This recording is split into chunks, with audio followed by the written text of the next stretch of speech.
Hello दोस्तों, welcome back to the channel ST study point. और हम बात करेंगे वीडियो का जो री एग्ज़ाम हुआ है। ठीक है, री एग्ज़ाम जो फर्स्ट शिफ्ट का आज 26 तारीख को हुआ है, 26 जून को। उसकी फर्स्ट शिफ्ट में जो एग्ज़ाम हुआ है उसके हिंदी के और जीएस के क्वेश्चंस के सटीक आंसर यहाँ पर मैं आपको बताने वाली हूँ। हिंदी और जीएस की यहाँ पे बात कर रही हूँ। हिंदी के 50 क्वेश्चन होंगे और जीएस के 50 क्वेश्चन होंगे। जिन्होंने पेपर दिया उनको पता है। और 50 क्वेश्चन रीजनिंग के आते हैं, वो मैं बाद में आपको सॉल्व करवाऊँगी।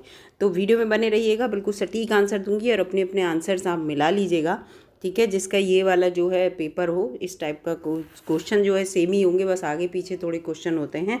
तो यहाँ पर इसको मिलान कर लीजिए, आपका जो है जो आंसर सही हो। और आशा करती हूँ कि मोस्ट ऑफ द क्वेश्चन आपके सही ही होंगे। ठीक है, क्योंकि यहाँ पर नेगेटिव मार्किंग है। तो हिंदी को लेकर चलते हैं। हिंदी के 50 क्वेश्चन पहले सॉल्व करते हैं। हिंदी परीक्षण और लेखन नियोक्ता करके पार्ट 1 करके आपका आया होगा। पार्ट 2 रीजनिंग का और पार्ट 3 जो है वो जीएस का है। तो यहाँ पर विद्यालय की शोभा वही बढ़ा सकता है, कॉमा लगा है, जो अनुशासन में रहे। ये किस वाक्य का उदाहरण है? वाक्य वाली जो वीडियो मैंने कराई थी, टाइप ऑफ वाक्य जो होते हैं, तो उसमें वाक्य बताए थे, सरल वाक्य, संयुक्त वाक्य, प्रश्नवाचक वाक्य, मिश्र वाक्य कौन से होते हैं। तो कॉमा लगा के जब ये जोड़ दिया जाता है और दो अलग अलग वाक्य होते हैं, अपना अपना अलग अलग मतलब निकाल देते हैं, तो ये क्या कहलाते हैं? मिश्र वाक्य है। क्या है ये? मिश्र वाक्य है। और संयुक्त वाक्य में क्या होता है? संयुक्त वाक्य में तो वो और लेकिन ऐसे करके जोड़ा जाता है। तो ये क्या है? मिश्र वाक्य है। अगला यहाँ पे श्रुति सम भिन्नात्मक शब्द युग्म पूछा है। लक्ष्य और लक्ष्य का उचित अर्थ बताना है कि लक्ष्य का मतलब क्या है और लक्ष्य जो लिखा है इसका। लक्ष्य का मतलब तो आपको पता है उद्देश्य होता है। तो सबसे पहले आप उद्देश्य को छांट लीजिए कि पहले में कहाँ पर उद्देश्य है। इसको आप एलिमिनेट अगर कर लेंगे तो भी आपका ये सही हो जाएगा, उद्देश्य। और इस लक्ष्य का मतलब होता है लाख, यानी कि गिनती जो होती है लाख में, वो। ठीक है, अगला यहाँ पे है कि शब्द युग्म का अर्थ भेद सही नहीं है। जो भी शब्द युग्म है उसका अर्थ भेद जो है सही नहीं है, यानी कि आदि और आदि, और ये अभिराम और अविराम। ठीक है, और अचल और अंचल और अयश और आयस, ऐसे करके ये दिए हुए हैं। तो इसका जो सही नहीं है वो ये है अभिराम और अविराम। ठीक है, तो यहाँ पर ये इसका उत्तर है। ठीक है, अगला यहाँ पे आते हैं, निम्नलिखित में से कौन सा वाक्य संयुक्त वाक्य का, संयुक्त वाक्य फिर से आ गया, संयुक्त वाक्य का उदाहरण है। तो संयुक्त में मैं आपको पहले ही बता चुकी थी, जिसमें और जबकि ऐसे लगा हो तो वो संयुक्त वाक्य बन जाता। तो देखिए, संयुक्त वाक्य आप और ढूंढ लेते तो संयुक्त वाक्य आपका सही हो जाएगा, जिसमें ऐसे शाम हुई और गाय घर को लौट आई, बीच में और लगा है। जबकि ये कौन सा है? ये मिश्र वाक्य है ना। तो इस तरह से आपको जो है वाक्य जो है, अगर आपने वीडियो देखी होगी तो किया होगा अच्छे से तैयार। ये है बा तजुर्बा, शब्द में कौन सा उपसर्ग है? तो आप अपने आप बता देंगे। तजुर्बा से पहले बा लगा हुआ है, ये उपसर्ग है। ठीक है, तो ये बा जो है वो उपसर्ग है और तजुर्बा बिल्कुल अलग अपने आप में है। और बा लगा देंगे तो उस बात को और वजन दे रहा है वो। तो ये उपसर्ग, उपसर्ग माने क्या होता है? किसी भी शब्द से पहले लगा हुआ होता है, प्रत्यय शब्द के बाद। निम्नलिखित में से कौन सा वाक्य मिश्र वाक्य पूछा जा रहा है? तो मिश्र वाक्य देखिए, मैंने ये देखिए, ये तो ये नहीं है मिश्र वाक्य, ये भी नहीं है। मैंने सुना है कि आपके देश में अच्छा राज प्रबंधन है। मैंने सुना है कि आपके देश में अच्छा राज प्रबंधन है। ठीक है, यहाँ पर दो वाक्य जो हैं अलग अलग जो है जोड़े गए हैं। ठीक है, याद रखना। जबकि ये वाला नहीं होगा। इसमें क्यों नहीं होगा? क्योंकि उसमें ना तो पत्ते थे ना फूल थे, यानी कि अगर इन दोनों को आप अलग करेंगे तो इनका मतलब नहीं रह जाएगा, इसलिए ये मिश्र वाक्य में नहीं आएगा। शुद्ध वाक्य में कौन सा, इसमें से शुद्ध वाक्य कौन सा है? तो भारत में अनेक जातियां हैं, ये यहाँ पे शुद्ध वाक्य है। कृपया आज का अवकाश देने की कष्ट कृपा करें, तो ये 2 बार कृपया कृपया लगा इसलिए गलत है। उसे अनुत्तीर्ण होने की आशा थी, गलत। अनुत्तीर्ण होने की आशा ही गलत है भाई। काट कर फल बच्चों को खिलाओ, ये गलत है। ठीक है, बच्चों को फल काट कर खिलाओ, ऐसे करके होगा। तो ये पहला जो, ये वाला जो है, भारत में अनेक जातियाँ, जब आप इसे पढ़ेंगे ना बार बार तो आपको खुद ही समझ में आएगा इसमें कौन सा सही है। अब यहाँ पर अगला है, निम्नलिखित में से कौन सा पुल्लिंग है, कौन सा शब्द? तो ये मैंने आपको बताया। स्त्रीलिंग पुल्लिंग में जब आप बोल के देखेंगे तो आपको खुद ही समझ में आ जाएगा। जैसे हमारी संस्कृति, हमारी लगा ना, हमारी लड़की फीमेल जैसा होता, तो ये भी प्रकृति ऐसी है, ऐसा है प्रकृति, ऐसे नहीं बोलते हैं, विकृति हो गई उसमें। तो लेकिन दंपति थे, दंपति हैं वो, तो ये जो है ये पुल्लिंग में आ जाएगा। आडंबर का पर्यायवाची आपको पता ही है, आडंबर का पर्यायवाची शब्द नहीं पूछा है, तो आडंबर का ढोंग होता है, पाखंड मत करो, ढकोसला मत करो, ये होता है ना, आडंबर होता है। लेकिन दर्प जो है वो नहीं है, दर्प इसका उत्तर है। यहाँ पर ये उत्तर जो है वो दर्प में आएगा।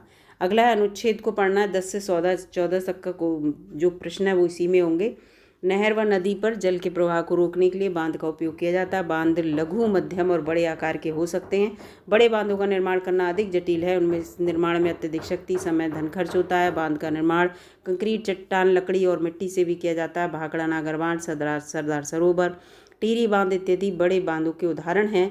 एक बांध के लिए अत्यावश्यक है कि इसके पीछे पानी के भार को वहन करने की क्षमता हो। बांध पर धकेले जाने वाली जल की मात्रा का जल दाब जल की गहराई बढ़ने के साथ बढ़ता है। इसके परिणाम स्वरूप कई बांधों का तल चौड़ा होता है, जिससे ये सतह की काफ़ी नीचे के भाग में बहने वाले जल का भार वहन कर सकते हैं। वर्षों से बढ़ती जनसंख्या और औद्योगिकरण में वृद्धि और कृषि में विस्तार होने से जल की मांग बढ़ती जा रही है, अतः जल संरक्षण आज की आवश्यकता बन गया है।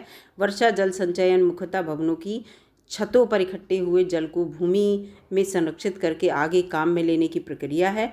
इसके लिए यह अत्यावश्यक है कि भूजल की गिरावट को रोका जाए और भूजल स्तर को भी सुधार किया जाए। साथ ही समुद्र के तल का अंतर्गमन अर्थात समुद्री जल को भूमि की तरफ आने से रोका जाए और वर्षा के मौसम में अधिकतर जल का संरक्षण किया जाए। तो ये पूछ रहे हैं बड़े बांधों के निर्माण करना जटिल क्यों होता है? क्योंकि अत्यधिक शक्ति, धन, समय ये सब इसमें खर्च होता है। ऊपर क्वेश्चन में लिखा हुआ है। जल की मांग क्यों बढ़ती जा रही है, उसमें लिखा हुआ था औद्योगिकीकरण की वृद्धि, वर्षों से बढ़ती जनसंख्या और कृषि के विस्तार होने के कारण, है ना। ये तो क्वेश्चन आपने कर लिए होंगे। जल का संचयन वह है जिसमें वर्षा जल को मुख्यतः भवनों की छतों पर इकट्ठा करके भूमि में संरक्षित करके आगे काम में लिया जाता है। बिल्कुल सही है इसका। ये जल संरक्षण का सही समास विग्रह और समास का नाम बताइए। तो जल का संरक्षण जब का बीच में आ जाएगा तो आपको समास आप देखना, मैंने आपको पढ़ाए हैं, तो उसमें अगर का लगा हुआ है तो तुरंत वो कौन सा समास बन जाता है? जब इसमें कारक बताए थे, 8 कारक होते हैं, लेकिन पहला वाला कारक कर्ता और लास्ट वाला संबोधन जो होता है वो तत्पुरुष समास में नहीं होता है। तो ये जो कारक होते हैं, जो बीच के 6 कारक, अगर कारक का कोई भी उसका जो परसर्ग जिसे कहते हैं, अगर परसर्ग आता है या विभक्ति लोग बच्चे बोलते हैं तो वो आ जाती है, तो वो तत्पुरुष समास होता है। ठीक है। बांध का निर्माण किया जा सकता है। बांध का निर्माण किसके? कंक्रीट, चट्टान, लकड़ी और मिट्टी से भी किया जा सकता है, इसमें लिखा है। अब अगले क्वेश्चन पे आते हैं। अगला क्वेश्चन है कंठ से उत्पन्न होने वाले, मैंने आपको बताए हैं कचट तब वाले, है ना, और उसमें KTM करके मैंने एक फॉर्मूला भी आपको बताया, आप जाके देखिएगा। तो इसमें कंठ से का से कंठ बोला था, और मैंने वैसे भी सिखाया था का वाले जो होंगे वो कंठ से बोले जाएंगे, का के अंतर्गत गा और घा आते हैं, तो ये कंठ से बोलने वाले वर्ण है। ठीक है। निम्नलिखित में से किस कवि की काव्य भाषा ब्रज नहीं है? तो मैथिली शरण गुप्त जी की जो है काव्य भाषा जो है ब्रज नहीं है, ब्रज भाषा, जबकि सूरदास, बिहारी लाल और भारतेंदु हरिश्चंद्र इनकी है। ये साहित्यिक हिंदी से संबंधित क्वेश्चन है। मानसरोवर किस कहानीकार की कहानियों में संग्रहित है? तो ये प्रेमचंद्र जी की कहानी है। इसके बाद अध्यक्ष, ये देखिए, ये मैंने आपको पत्र कराए हैं। अध्यक्ष महानगर पालिका को लिखे जाने वाला पत्र शिकायत किस श्रेणी में आएगा? तो ये बताइए, वो कार्यालयीय पत्र होगा, संपादकीय, व्यवसायिक, वो होगा व्यक्तिगत, क्योंकि आप पर्सन को लिख रहे हैं, अध्यक्ष को लिख रहे हैं। ठीक है, उस व्यक्ति को लिख रहे हैं, आप कार्यालय को नहीं लिख रहे हैं, इसलिए कार्यालयीय पत्र बिल्कुल नहीं होगा, ना ही संपादकीय, ना व्यावसायिक पत्र, ये होगा व्यक्तिगत पत्र। ठीक है, आप किसी व्यक्ति को लिख रहे हैं। जब प्रथम वर्ण व्यंजन और दूसरा वर्ण स्वर हो तो उसके मध्य की संधि कौन सी कहलाती है? तो व्यंजन का स्वर से या व्यंजन का व्यंजन से जब मेल होता है तो वो व्यंजन संधि बनती है। आपको पता है, संधियाँ मैंने पढ़ाई हैं। कबीरदास की भाषा कौन सी थी? तो पंचमेल खिचड़ी जिसका नाम था। ठीक है, भाषाएं जो हैं कितने प्रकार की होती हैं, फिर किसका किससे जन्म हुआ है, ये सब आपने पढ़ा होगा। एक भारतीय आत्मा किनको कहा गया है? तो माखनलाल चतुर्वेदी जी को। संविधान के किस अनुच्छेद के अनुसार संघ की राजभाषा हिंदी और देवनागरी लिपि होगी? अनुच्छेद 343। ये आपने पॉलिटी में पढ़ा होगा और वैसे भी आपको याद होना चाहिए। ठीक है, कितनी भाषाएं हैं हमारे यहाँ? तो 22 भाषाएं आपको पता है संविधान में जो हैं। और कल ही मेरी करंट अफेयर की वीडियो थी, उसमें पूरा भाषाओं से रिलेटेड एक क्वेश्चन था, उसमें पूरा डिटेल में प्राकृत, संस्कृत, ये आगे देखिए अपभ्रंश, पाली, इन भाषाओं में प्राचीनतम भाषा कौन सी है? तो आंख बंद करके सबसे आप बता देंगे कि संस्कृत भाषा जो है वो सबसे पुरानी है। निम्नलिखित में से कौन सी रचना संग्रह ब्रज भाषा में है? तो रसखान जो है, ऊपर आपको पता है ब्रज भाषा का क्वेश्चन आया है तो उसमें बिहारी का नाम आया, तो ये रसखान उनसे संबंधित है। ठीक है। हम चूड़ियाँ पहन रखे हैं, वाक्य में क्रिया किस काल की है? तो ये जो है अपूर्ण वर्तमान काल की है। हम चूड़ियाँ पहन रहे हैं, हम चूड़ियाँ पहन रहे हैं, ये वर्तमान काल में है, लेकिन ये अभी पूरा काल नहीं हुआ, इसलिए अपूर्ण वर्तमान काल है। निम्नलिखित में से कौन सा संधि विच्छेद सही है? संधि विच्छेद सही बताना है। ठीक है। तो ये महर्षि जो है, ये देखिए कैसी है, महाविद्यालय, आप अपने आप देखिए महाविद्यालय में कैसा, कहाँ पे गलती है। और जो ये मध्यवरी है ये सही है। इसमें देखो, इसमें ये ऊ और आ मिलकर क्या हो गया, ये धा को क्या करा, आधा बन गया और ये वा बन गया है। ठीक है।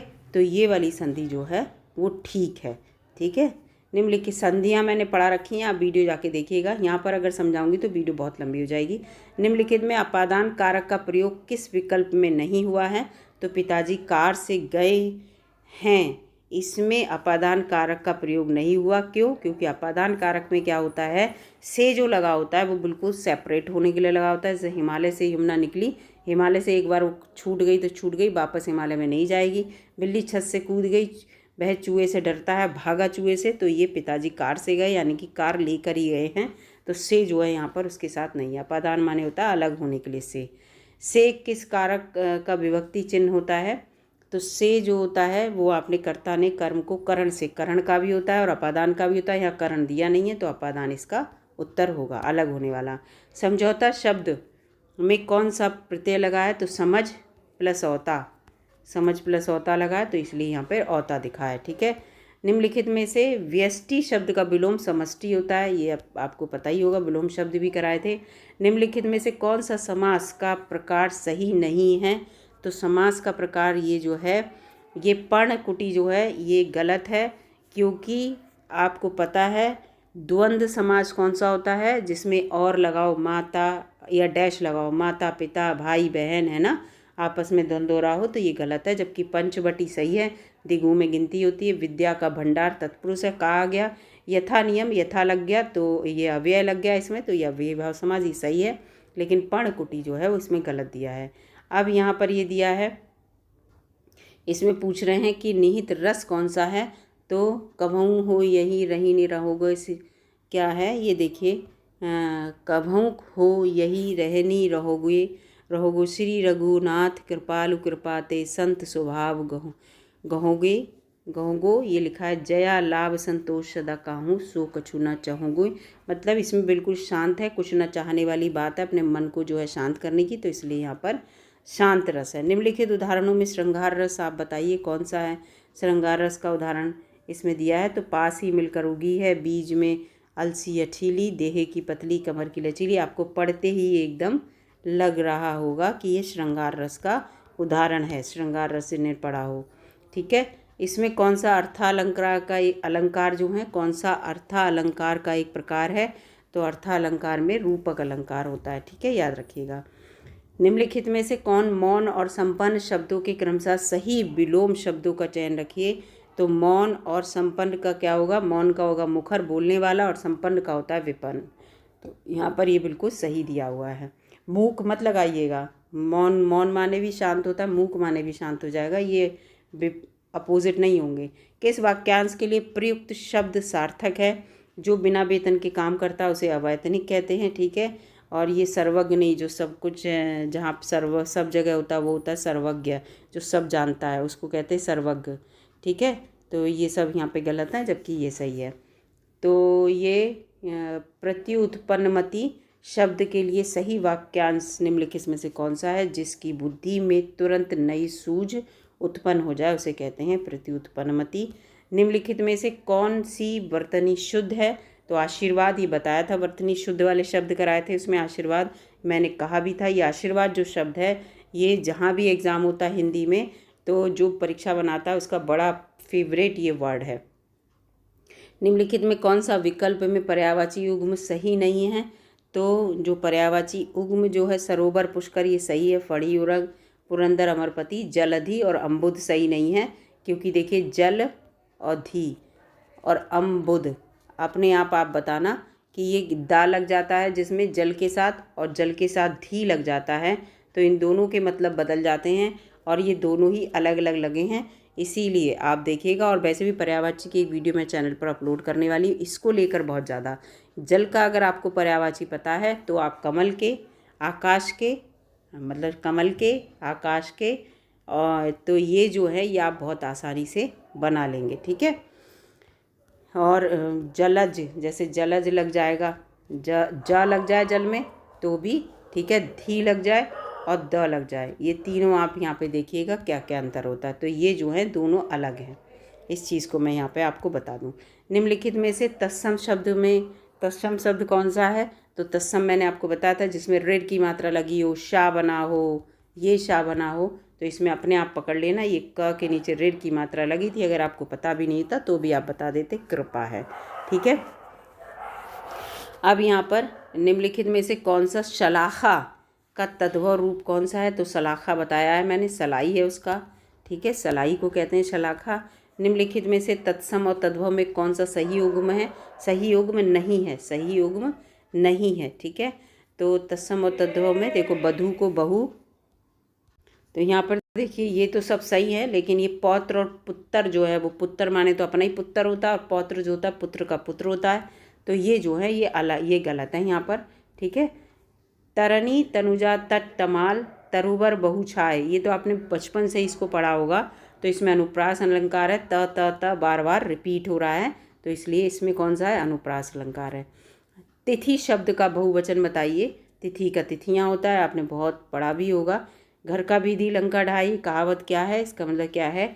आपसी फूट से सर्वनाश हो जाता है, ठीक है। लंका का मतलब नहीं है यहाँ पे, यानी कि विभीषण जो थे वो रामचंद्र जी के साथ जाके उनकी सारी बातें बता रहे थे, इसीलिए ये कहावत है। वो घर का ही व्यक्ति था जो भेद दे रहा था।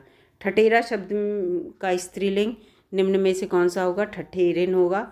आँखों का तारा मुहावरे का क्या अर्थ है? अति प्रिय होता है, ये काफ़ी सरल ये आए थे। मान ना मान मैं तेरा मेहमान, कहावत बताइए। तो ज़बरदस्ती गले पड़ जाना होता है, मान ना मान मैं तेरा मेहमान। निम्नलिखित में से वाक्य का शुद्ध रूप कीजिए। तो इसमें देखिए सबसे शुद्ध यही है, वन में प्रातःकाल का दृश्य बहुत ही सुहावना होता है, ठीक है। यहाँ पर ये दिया हुआ है। किस विकल्प में सभी शब्द तद्भव है? तद्भव पूछ रहा है, तो देखो नयन जो है तत्सम होता है, ग्राहक आपको अपने आप ही समझ में आ रहा है ना। और सहज ये देखिए तो ये तत्सम होता है, लेकिन ये छकड़ा, काजल और खेत ये सब तद्भव हैं, आपको दिख रहे होंगे। तो हिंदी के ही हो गए। अब हम बात करते हैं यहाँ पर जीएस की।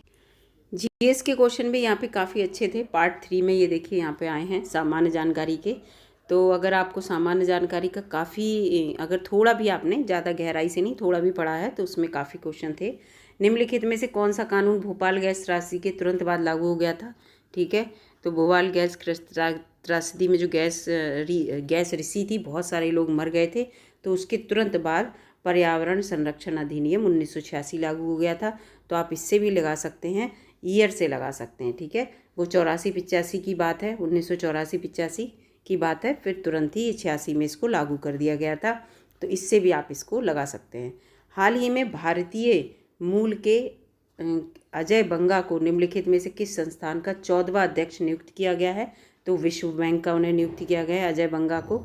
जिसे हिंदी में नहीं समझ में आ रहा होगा तो वो इंग्लिश में समझ लीजिएगा, और समझा भी होगा एग्ज़ाम में आपने, क्योंकि इंग्लिश को ज़्यादा यहाँ पर जो है महत्वपूर्ण माना जाता है अगर हिंदी में कोई गलती होती है। भूपेन हजारिका सेतु, जिसे ढोला सदिया पुल भी कहा जाता है, निम्नलिखित में से किस नदी के जलीय विस्तारों पर भारत का सबसे लंबा पुल है? तो लोहित नदी है ये, ठीक है। ये पुराना क्वेश्चन है काफ़ी, लेकिन आपके एग्ज़ाम में यहाँ पे आया है। किस देश के शोधकर्ताओं ने अदृश्य गैलेक्सी या ब्लैक गैलेक्सी की खोज की है? तो इटली के, ठीक है। ये इंपॉर्टेंट क्वेश्चन है।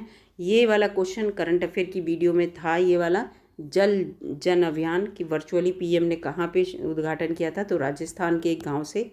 ये आपने अगर करंट अफेयर की वीडियो देखी होगी, कल ही अपलोड की थी, तो उसमें ये दिया था।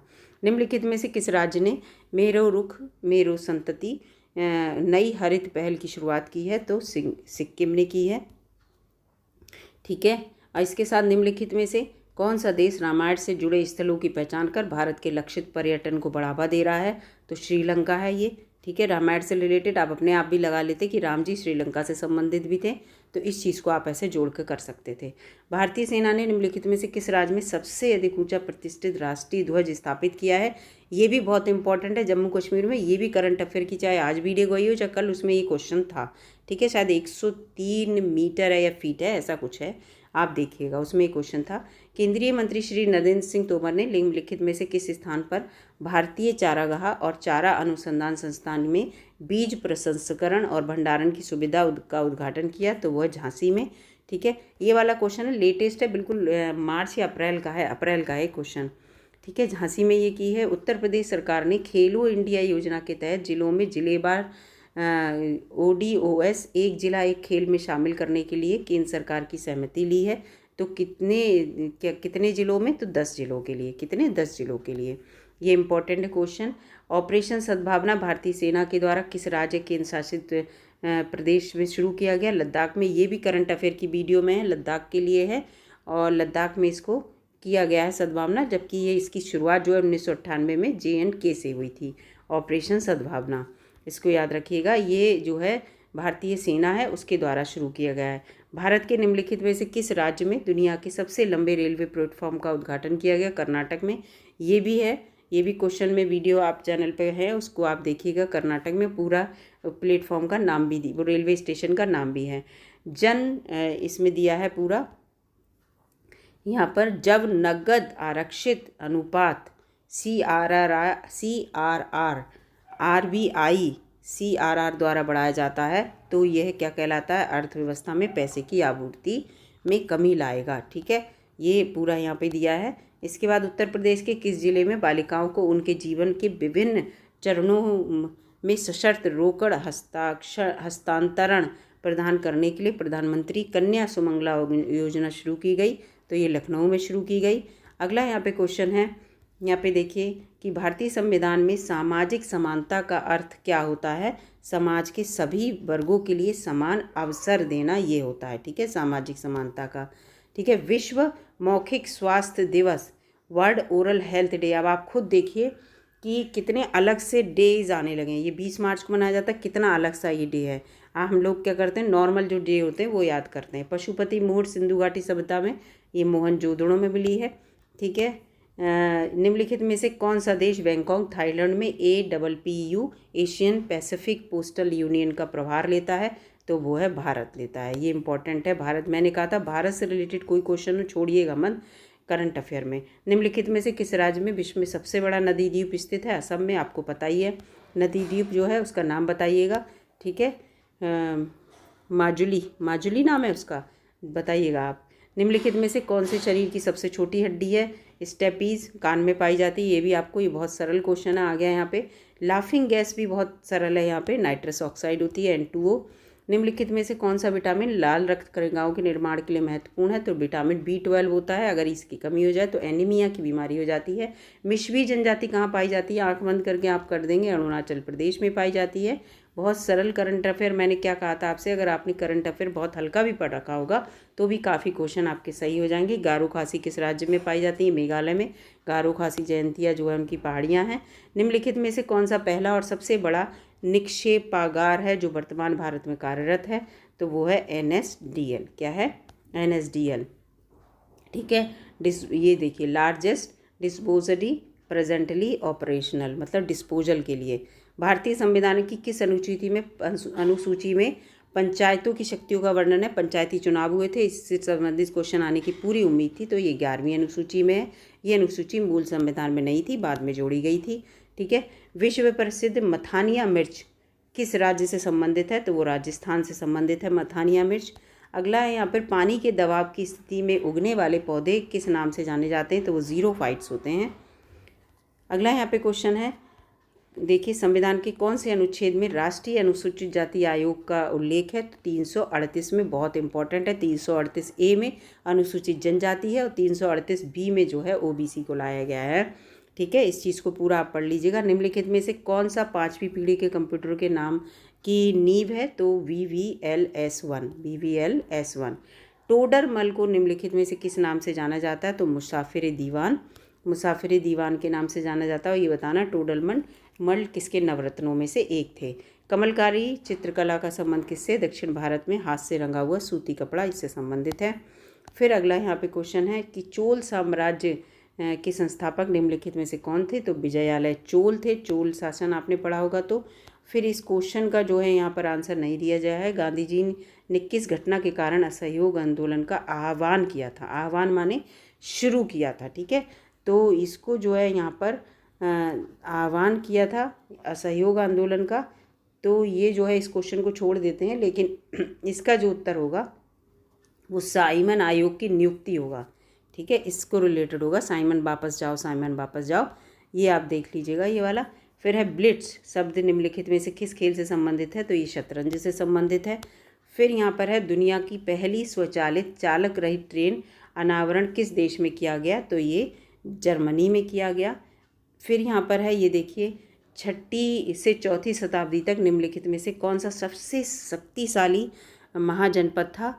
तो 6ठी से 4थी शताब्दी तक इसका उत्तर है मगध, ठीक है। मगध तो वैसे भी सबसे शक्तिशाली था, तो इसका उत्तर वास्तव में मगध ही होगा, ठीक है।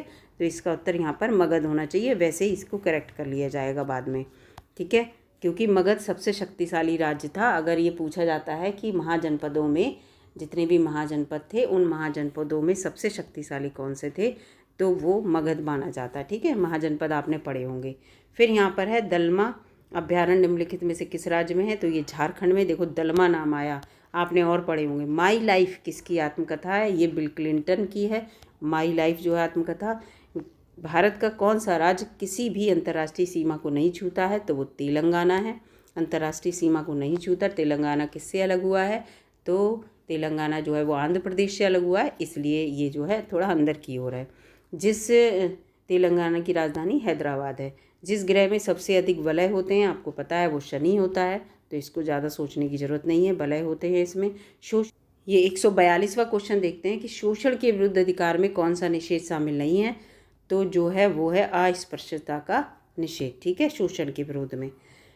उसमें क्योंकि उसमें अस्पृश्यता वाले के लिए अलग नियम है, ठीक है। इस चीज़ को यहाँ पे देखेंगे। विश्व भारती विश्वविद्यालय की स्थापना किस भारतीय व्यक्तित्व ने की थी? रविन्द्रनाथ टैगोर ने। आंख बंद करके इसको आप कर देंगे।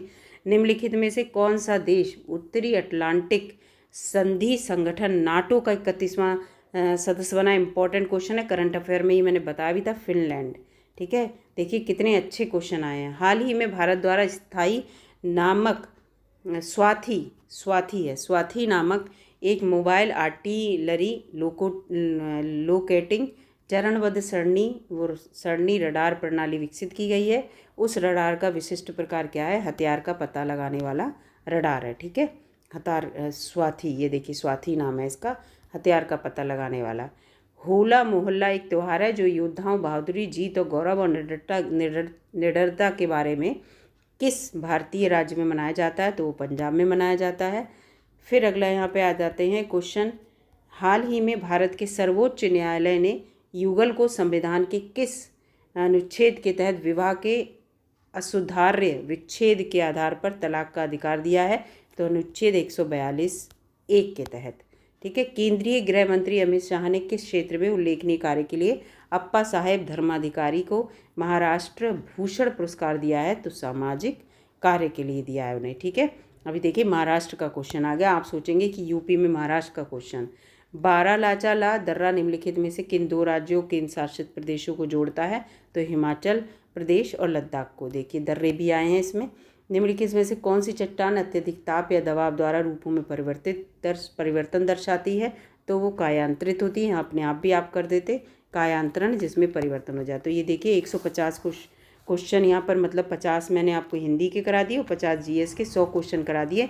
मिला लीजिएगा, क्वेश्चन इतने टफ नहीं थे। एग्ज़ाम को मैं इतना टफ नहीं कहना चाहूँगी।